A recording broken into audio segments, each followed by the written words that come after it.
Family, duty, honor.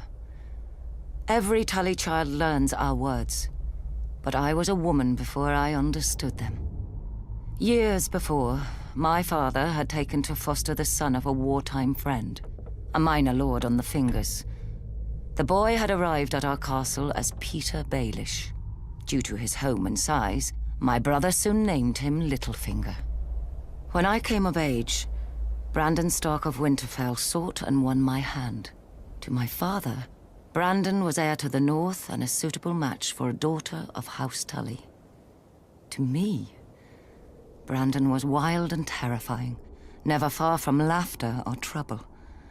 I loved him with all the fire of a first passion, much I came to realize as Peter loved me. When Peter heard of my engagement, he challenged Brandon to a duel. Peter survived only because I begged Brandon not to kill him. I still thought of Peter as family. Now, I wish I had let him die. Only days before my wedding, when I thought to be happy forever, Prince Rhaegar Targaryen abducted Brandon's sister, Lyanna. Hot-blooded as always, Brandon immediately rode for King's Landing to demand justice, which the Mad King Aerys Targaryen gave him, in his own twisted fashion.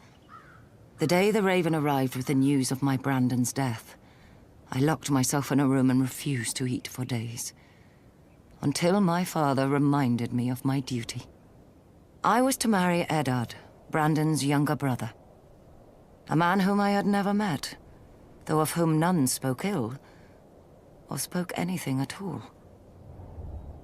Our union would cement an alliance of the North, Vale, Stormlands, and Riverlands in rebellion against the Mad King. I was a Tully. I did my duty. We were married quickly, and were spared only one night before he had to return to the field. I spent the war by the windows waiting for a raven to hear if my son would grow up fatherless or at all. We knew the price of defeat. I scoured the kitchens and washing rooms for any and all gossip. Robert had won and crushed the Mad King. Robert had lost, but Jaime Lannister was now king.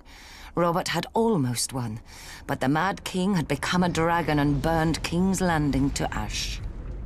At night, I told myself the war would end soon and bring peace. Either a victory or the grave. I was wrong. Robert won, and my husband avenged his brother and my love. But when he came home to me, he could not meet my eyes. I saw the reason by his side. Many men have bastards, I know.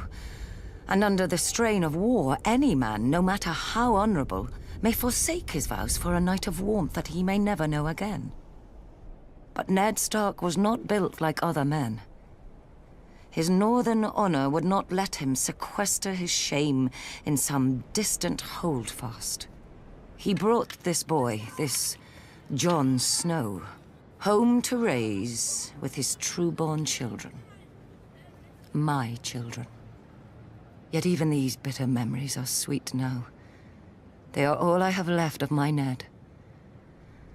Our family is broken and scattered, and our son must wage a war for the pieces. We need to go home.